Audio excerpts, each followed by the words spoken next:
Despite their vast differences, a cross-shade society was established. The UnEarth Senate governs over all, though each world state has autonomy. The 6 worlds of the Eve, existing within their own pocket universes, are populated by radically different creatures, who long ago discovered one another, and have been trying to coexist peacefully ever since. So far, it has been a mild success, save for a few wars. However, according to my friend and informant, the current reign of peace is tenuous at best. Excerpt from the Journal of Dr. Francisco Emul, Murcia, May 1895. Smoke and moss. A wall of neon washed Bennett in gaudy maroon, orange, and rose-colored brilliance, forcing him to squint to see the patronage in front of the nightclub down the street. People out for a smoke in the misty evening air. Above them, a neon, bipedal cat wearing a blue fedora winked and took the hat on and off as the arm flipped back and forth, making a faint buzzing sound with every switch. Fucking cat, I hate you. Above it, flaming, pink, cursive letters spelled La Rose Noire. Supposedly, inside the auspicious watering hole was a man, an UnEarth political activist currently going by the name Nigel Roe, whom Bennett and Alex were to find and question for information pertaining to the demon Joseph. Roe was a former Scythe, according to Izaiah, whatever the hell that meant. Sounds annoying already. Regretting ever agreeing to this. Roe was the first to report seeing Joseph 6 years ago, Izaiah explained. Little Snake is always trying to gain favor with the tribunal. Been campaigning to get his ascension rights restored ever since the purge. Seems he thought weaseling on the nameless demon might help. But ever since, he's been hiding out around here. No one's sure why. My guess is he's scared of something, but he won't talk to me, or any Medolian. Doesn't trust us. In fact, he's a rather paranoid creature. I need you fellas to get in there. Pretend to be 2 run-of-the-mill Celestial and Archfiend who are new to town, and find out what else he learned from Joseph that night. It may prove the key to finding out what the demon is after and where he's going. Gathering intel? Well, all right. Bennett couldn't deny the prospect of a new mission gave him a slight, much needed, kick in the ass. Even some goosebumps. Alex, on the other hand, looked less than delighted. Following the gathering on the beach, Izaiah shifted them to a new city in the middle of the night, in, where else, a seedy alley. To no one's surprise, least of all Bennett's, the old Medolian then did his favorite thing after telling bad jokes. He abandoned them when they needed him most. Izaiah makes my old man look clingy by comparison.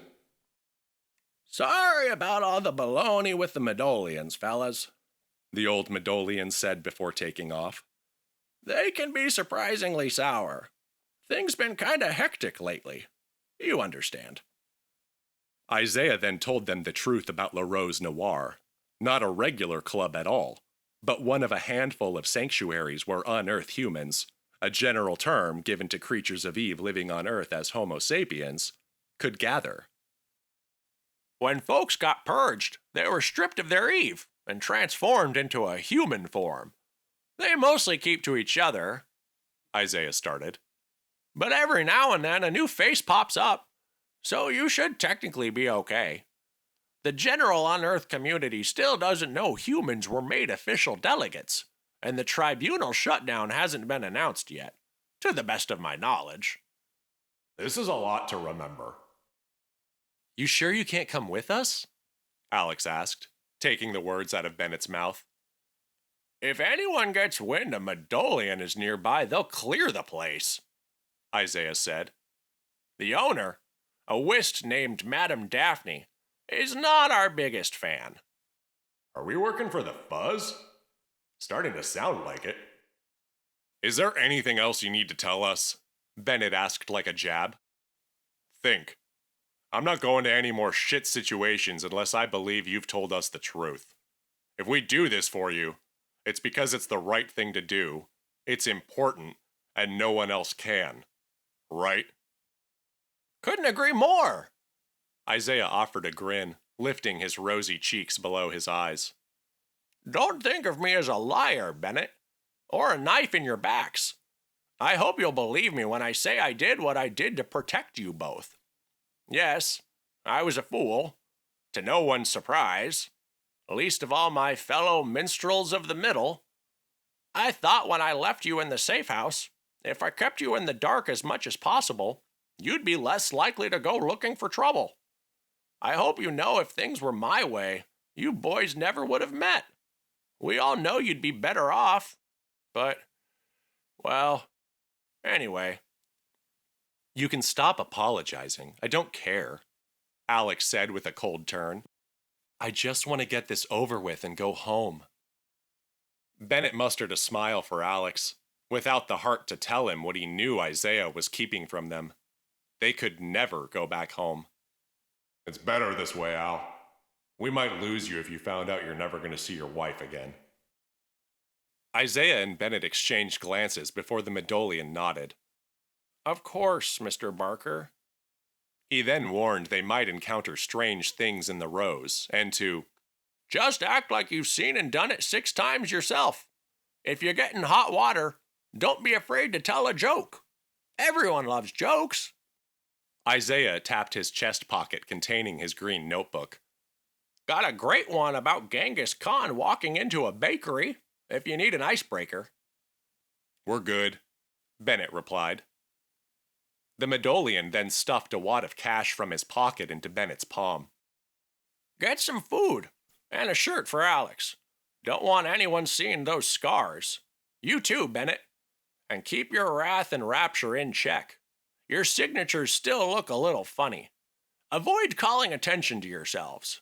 We're not sure who we can trust. Where'd you get the money? Asked Alex. What do you think I've been standing on street corners for?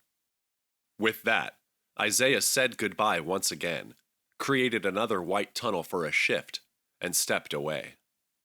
I'll be back soon. I promise. Doubtful. Then he was gone. I really hate him, Bennett said, to which Alex nodded. Stepping out of the alley, they found they were in a neighborhood tinted brown and gray, filled with rusted warehouses and smokestacks reaching into the sky. The street signs and faded logos on the sides of structures were written in French. Ugh. Europe. You sure you want to do this, Al? Last chance to back out. We made our choice. Sooner we live with it, sooner I go home. Did we, though? Bennett asked. The first street was desolate. Around the next corner, they spotted a food vendor parked under a lamppost, packing up his sandwich and sausage trolley for the night. Alex waved and shouted a warm greeting, hurrying ahead of Bennett as though to make sure he got there first. Somehow, even shirtless, with a smoking Demon Bull brand burned into his chest, Alex was able to approach the man without startling him, and even drew a welcoming smile in return. Little asshole. Bennett caught up as Alex and the man were exchanging messy but mirthful volleys of French, and after a moment he turned to Bennett.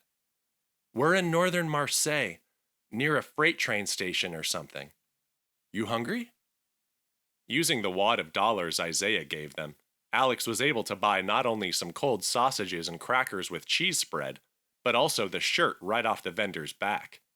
The man seemed perfectly fine parting with it, as the salmon-colored shirt was stained with meat grease and featured moth holes in the shoulders, and his walk home to claim a fresh one was only a few blocks. Alex then asked the vendor if he knew of the club they were looking for. He says he's heard of it, the teacher said with a smug smile aimed Bennett's way. Half an hour later, they rounded a corner to face a wall of neon light and the electric cat above Le Rose Noir. You're welcome, Alex said, folding his arms proudly. Have you ever had a win in your life, Al? The next hour was spent finishing their cracker and sausage plates, while Bennett went on a stakeout, making sure the smokers out front were merely that. And to get a general feel for the clientele. It was habit. He and his sniper team used to stake out targets for days, even weeks, before making a move. Gotta get to know someone before you kill them. When Alex finished his food, he folded the soggy paper plate into quarters and pocketed it, noticing Bennett staring. Just till we can find a trash can. Dear God, man. How do you know French in the first place, Al? You don't strike me as worldly. Bennett asked, striving for a chummy tone. Oh, we've been talking about visiting Europe for years. Melissa and I, Alex answered with a sudden burst of energy. Bennett then saw the memory fade in his eyes, and the teacher's smile drifted. We were going to do it for our honeymoon. Come here. On our first try, I had a panic attack on the plane before they closed the doors. So we went home. I was frozen. I can't explain it. I was sure we were going to crash, which of course the plane didn't. That was the start of the first really bad year. We tried again, 2 years later. This time it was going to be Hawaii. You know, cheaper. But then my aunt got sick, so It's funny. We never ended up having the trip. Talked about it a lot. Never stopped talking about it. I was going to learn the language and surprise Melissa by ordering our first meal when we got here. Bennett decided not to push further and possibly rile up the guy and the wrath inside him. Once satisfied with their vigil, he stood. Does that mean we can finally go in? Alex asked, rising to join. You remember the plan? Bennett asked. We made one? Yeah, remember what I said a few minutes ago? About me just listening to you and following your orders?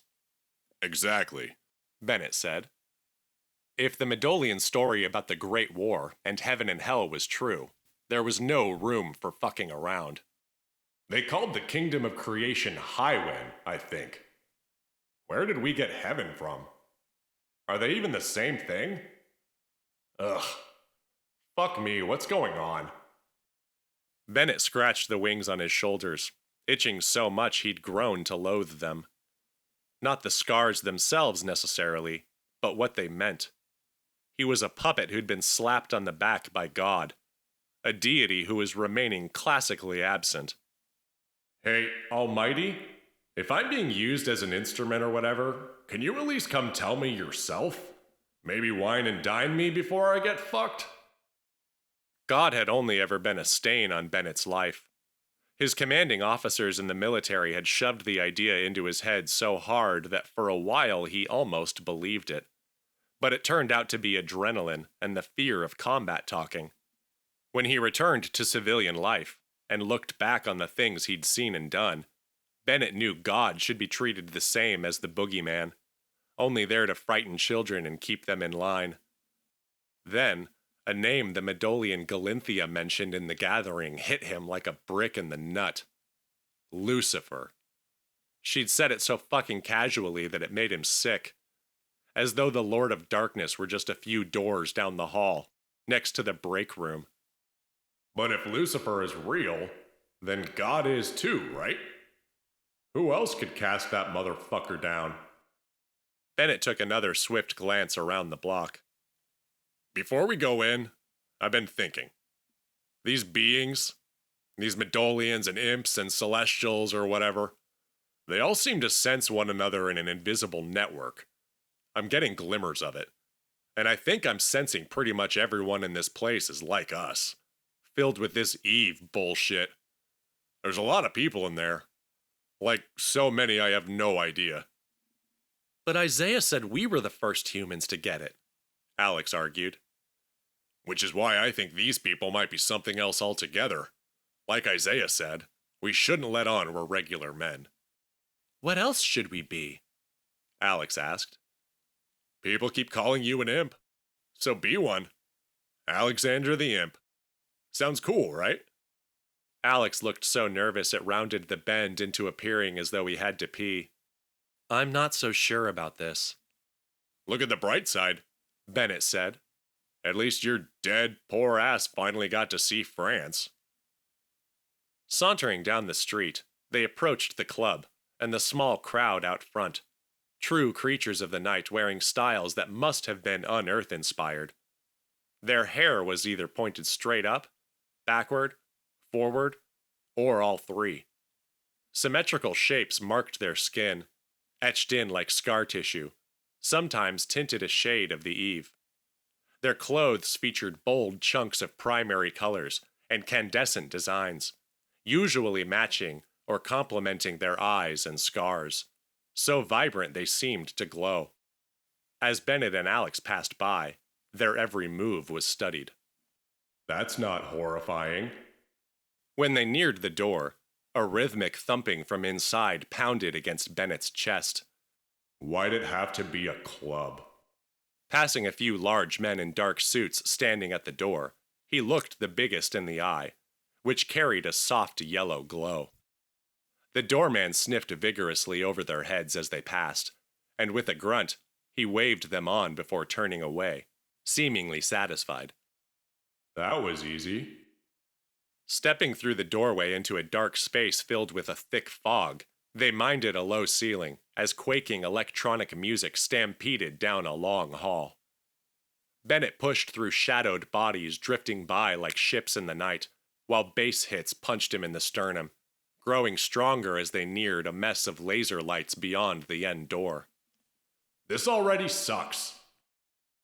Passing the threshold into the Platinum Hall of LaRose Noir was like coming out of a dream with a jolt, when one kicks themselves awake. To Bennett, the assault on his senses was beyond overpowering. The smells, colors, sounds, all somehow new, breaking his barriers and accepted limits, left him speechless and brought a tear to his eye, which he quickly removed. The dark was broken by rotating, spinning lasers cascading through the hall, striking textured pillars of granite scattered unevenly throughout, lofting torches of fire and neon. Across the black sea of twisting bodies on the dance floor was a stately platinum staircase, 30 or more feet across, rising to a second-floor landing. The upper floor, like a lordly Victorian hall lined with numbered double doors, disappeared into the rear recesses of the club, seeming to defy the sheer physics of the size of the building he'd viewed from the street. Everywhere he looked, the lines, trim, and curves of the room were highlighted by myriad colors, brilliant and alive with energy. Eve. Right. When studying a shade, Bennett also felt a swell of everything associated with it. And happy and sad are just the tip of the iceberg. There's all sorts of feelings and shit going on here. Some of them I hardly recognize. Seriously, what the fuck was that last one? And why do I suddenly want a banana and an apple fritter? On his immediate left and right, stretching the length of the dance floor, were lounge areas crowding 2 platinum-topped bars, each with 3 bartenders serving drinks, and littered with shimmering bowls, glassware filled with fruits, vegetables, and other, I'm guessing, plants he couldn't recognize. One of the bartenders was a mountain of a man, well over 7 feet tall, with preposterously chiseled facial and body features, and skin so blue he looked like he'd frozen to death days ago. He was preparing drinks, making a magnificent show of it, tossing 4 shakers at the same time, which seemed to slow in motion while in midair, as well as the liquid spilling from them. Hell of a trick. A green strobe struck Bennett's retina, making him grunt like a caveman who'd lost his steak. The wonderment he felt on arrival was gone. Playtime was over. How are we supposed to talk to anyone in this fucking nightmare? It's a nightclub. What were you expecting? Alex shouted.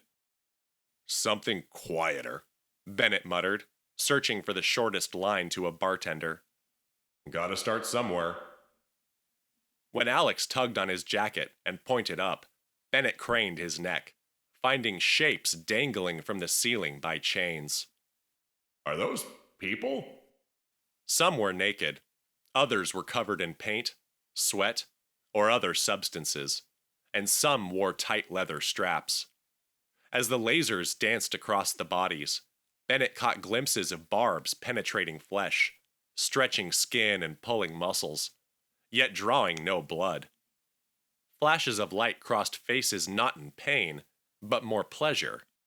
Ecstasy even, as tubes of brightly colored liquids pumped through them, running back alongside the chains, disappearing into a contraption on the ceiling like a gigantic, mutant car engine. The dry siphoning noises it made were audible even over the club music. With each rotation, the machine shook and gasped, making it appear as though it were a tired bodily organ plagued by smoker's tar. So, that's the deal in this place. Got it. Leading Alex as casually as possible past private seating alcoves, Bennett took quick glances inside them. One of the Greek column-framed seating areas contained a cadre of half-naked men wearing green sunglasses. Another was occupied by a single woman with jet-black hair twisted into a messy knot, smoking a black cigarette. Her head draped back onto the cushioned seat she was sitting in. Before moving on, Bennett caught a glimpse of movement near her feet, and spotted a leathery, scaled tail with a translucent golden tip, slinking back and forth. Seen and done it 6 times myself. Right, he assured himself, spotting a pair of women leaving one of the alcoves. Swooping in, he claimed the table. We can base camp here. I think I just saw a lady with gills, Alex said. Saw a couple of weird things myself, Bennett agreed, keeping fraught eyes about. I'm gonna ask around. Stay here, and don't do anything stupid. Hear me? Nothing stupid. Maybe I should go, you know? Alex said. I'm the one who speaks French, and I'm also, just might be easier. He was using his overly friendly, high tone. One I already hate. Bennett was in no mood to risk Alex ruining what might be their only chance. Based on the Medolians and Joseph, I'd bet somebody here speaks English. Stay put. Watch the table. And my back. If things turn south, can you fire up? I can try, Alex said, instilling zero confidence. Wow. Thanks, Al. Glad you're here. Bennett turned and marched through the crowd. I already hate this gig. The least busy bartender, a thick man with dark skin, a beard hanging down to his belt, and a glistening platinum shirt with suspenders, was speaking in French to a woman at the bar when Bennett approached. Damn. French. Closing his eyes, he tried to see if he could get a read on the guy's energy. The bartender's form was replaced by a cloud in the darkness, but its shade was hard to make out. Fighting to focus, Bennett began to see a gold hue, which turned into a vibrant canary yellow, and a flash of despondency filled his gut. Whoa. Heavy. Maneuvering past lounge tables, he stepped up to the bar, nodding at the bartender. Evening. The bartender offered a fully silver-toothed smile. Good evening, lad. Always chipper to see a new face from the Celestial clan. What can I get ya? Fuck. What do these people drink? Not beer, obviously. Yo, come on, what's your thing? The bartender snapped his finger impatiently. Sorry, having trouble deciding. If you're not drinking, there's plenty of space left in the still room. But I don't judge those who wander. If you're into other shit, it's cool. All ideas are welcome in the Rose. Just say what you want, and I'll go get the proper sign-up sheet. Bennett was about to move on, straight to business, but curiosity got the better of him. Sign-up sheet? What else you got? Shit, a first-timer? We got everything.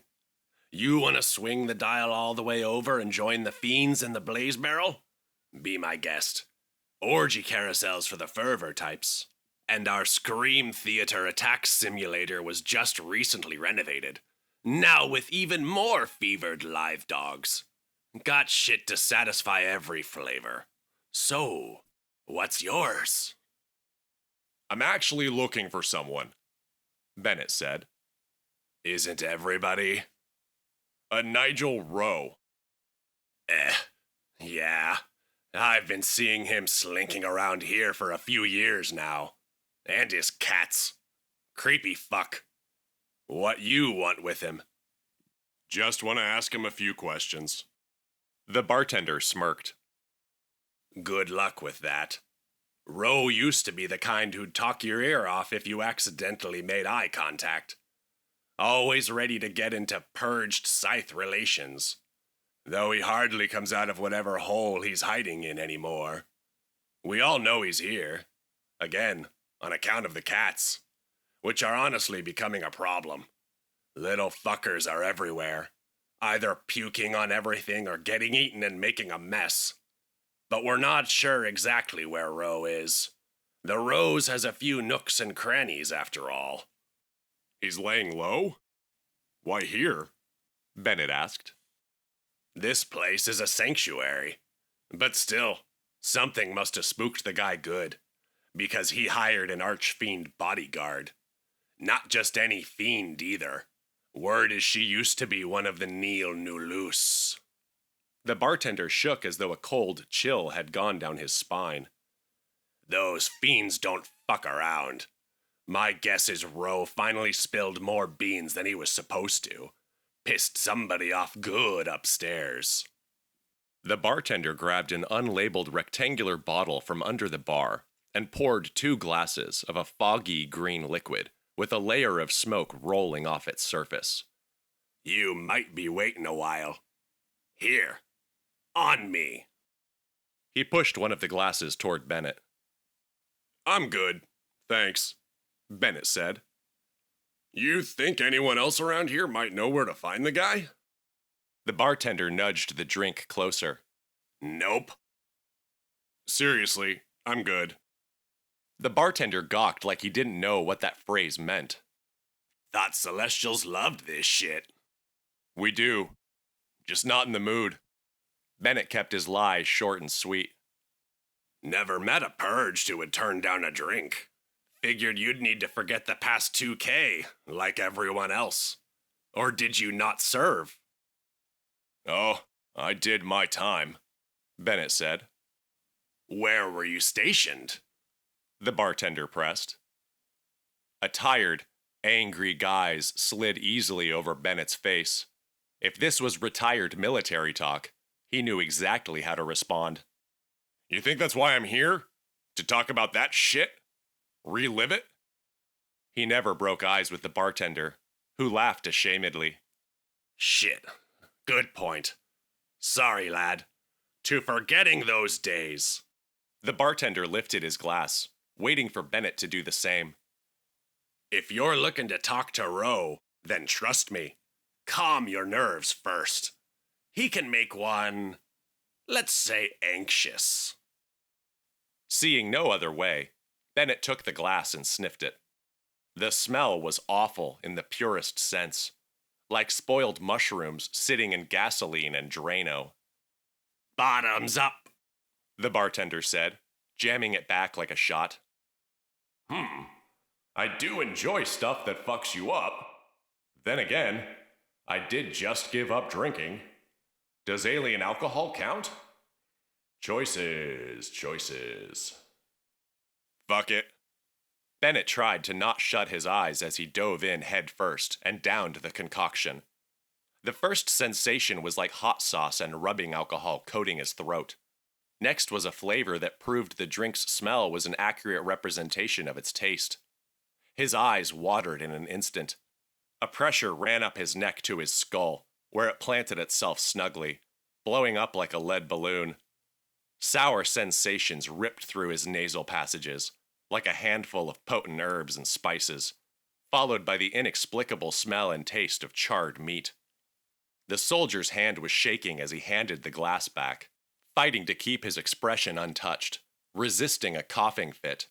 The effects came on like alcohol at 60 miles per hour, as the giggling, stupid happy phase of drunkenness approached without warning. Well? The bartender asked with a smart-assed smirk. Good stuff. Bennett coughed out hoarsely, feeling the acid working away on his vocal cords. The bartender looked away, seemingly bored and ready for another customer. Yeah, I can tell you like some swamp water. Me and the others in my team loved it. Been drinking it since the dawn of time. Am I right? Bennett finished with a cough and slammed a balled-up fist on the bar, shaking his head, which was quickly filling with pastel-colored fog. Keep it together, sissy. It's just a drink. The bartender's eyes narrowed. That's funny, because it's not called swamp water. Don't know moss when you drink it? Thought you might have been stupid or something, Bennett coughed out. I sure as shit call it moss. Everyone does. Uh-huh. Eyeing Bennett, the bartender snapped the top on the bottle of the worst drink the soldier had ever had. Good luck finding Nigel, lad. That's my cue. Needing to escape before the bartender grew suspicious, and before the fit of giggles creeping up his gut could pop out, Bennett stole away. The sensation was enraging and overwhelming all at once. While he was doing his best to walk normally, Don't you do it. fighting the effects of the drink was making his knees quiver. Unacceptable. No. Tears streamed down his cheeks as his face folded into an awkward, tightly stretched mess. No. No. You hear me? You will not giggle right now. The room was spinning. Stop! He couldn't fight it any longer. You are Sergeant Bennett Hunter of the U.S. Marine Corps Regiment 4, O Company. You will not... His knees buckled. In the worst fashion, in the worst way. Like a nightmare he didn't know he'd always had. Bennett dropped to the ground and laughed to the heavens. Get up, damn you! Stumbling to his feet, he wrestled through the bodies on the dance floor, biting his lip, thinking angry thoughts, stubbing his toe on accident, unable to keep from laughing so intensely he wanted to throw up. Breaking free of the crowd and rounding the nook where he'd left Alex, he found it empty. The teacher was nowhere in sight. Al? Bennett shouted into the storm of darkness and fluorescent light. Al? Taking heavy steps into the dance floor, the room spinning faster all the time, he called. Anybody seen a little guy? Thick eyebrows? Looks nervous? Al! Barker! Hey! Bennett froze in place, allowing the swarm to overtake him. Faces passed, like Gothic statues in the dark. There were wide irises, sly smiles, lips licked. The deafening bass and high-pitched scream of the music clawed at his eardrums. Been on bad trips before. Just gotta focus. Taking a deep breath, he began the search for his missing partner. Al, thought I told you not to do anything stupid.